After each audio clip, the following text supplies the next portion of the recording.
Quit करना है कि आगे बढ़ना है, क्या करना है? एक फैसला करना है मेरे को, और वो फैसला निर्धारित करता आप कितनी ऊंचाई तक जाएंगे। और याद रखो, आप परखे जाएंगे, और जब परख आएगी वो निराशा पैदा करती, दुख पैदा करती।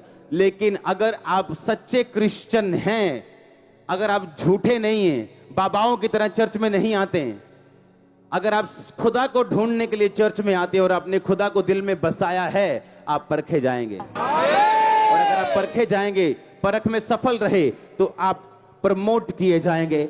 आपकी प्रमोशन होगी आत्मा में और शरीर में। ऐसा कोई नहीं जो ये कहे मुझे प्रमोशन चाहिए और अपना टाइम ना दे, और अपना एफर्ट ना दे, और एग्जाम ना दे, और परीक्षा ना दे। लेकिन बाइबल कहती, यूहन्ना कहता, याकूब कहता आजकल परीक्षा आनंद की नहीं बल्कि दुखों की बात जान पड़ती। मैं प्रेरितों के काम में इब्रानियों में बहुत जगह पढ़ रहा था, वहां पे लिखा था बहुत सारे लोगों ने अपनी संपत्तियां आनंद से लुटने दी।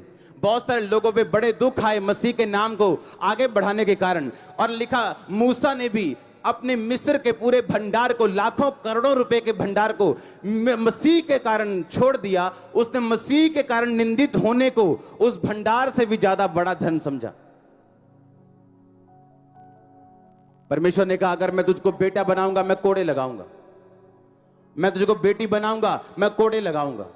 अगर तेरी परख नहीं हुई तो तू नाजायज संतान है, तो जायज संतान नहीं।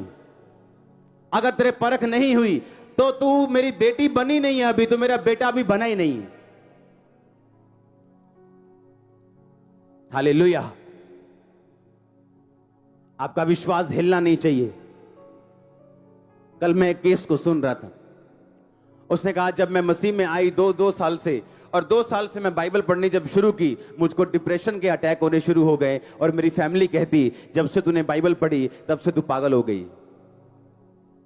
और मेरे को अपना केस याद आया कि जिस प्रॉब्लम की वजह से मैं मसीह में गया था, और जब पहली प्रार्थना मुझ पे हुई थी, मेरे को समझ आ गया था कि मेरा इलाज सिर्फ प्रभु यीशु मसीह कर सकते हैं, क्योंकि पहली प्रार्थना ने मुझे हिला दिया था। सुनो ध्यान से, लेकिन हल नहीं किया था, सिर्फ हिलाया था, सिर्फ दिखाया था कि मैं कुछ कर सकता हूं।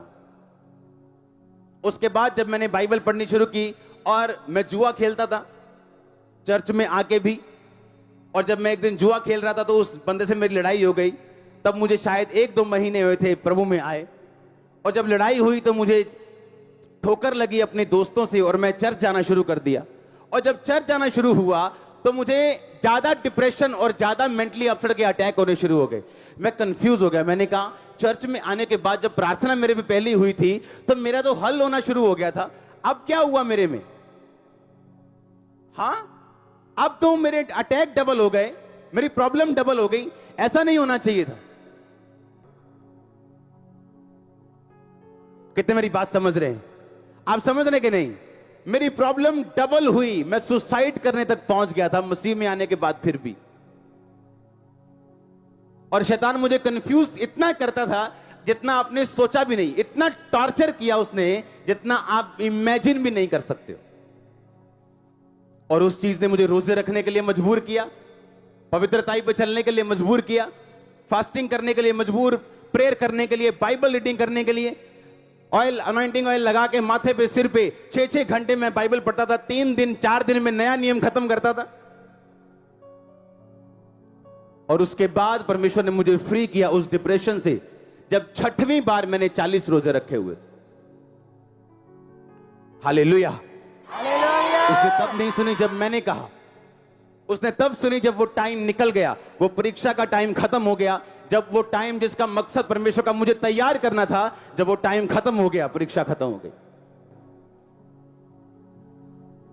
अगर आज मैं गारंटी देता हूं, अगर आज खुदावंद हमको फाइनेंशियली ब्लेस कर दे, आप में से 40% लोग अपनी साल्वेशन खो जाएंगे, इस संसार में खो जाएंगे। अगर आज आप अमीर हो जाओ तो,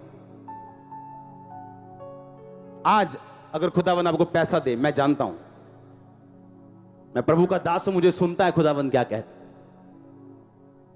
अगर आज आपका विरोध होना बंद हो जाए, आपकी प्रार्थना का जीवन ठंडा हो जाएगा।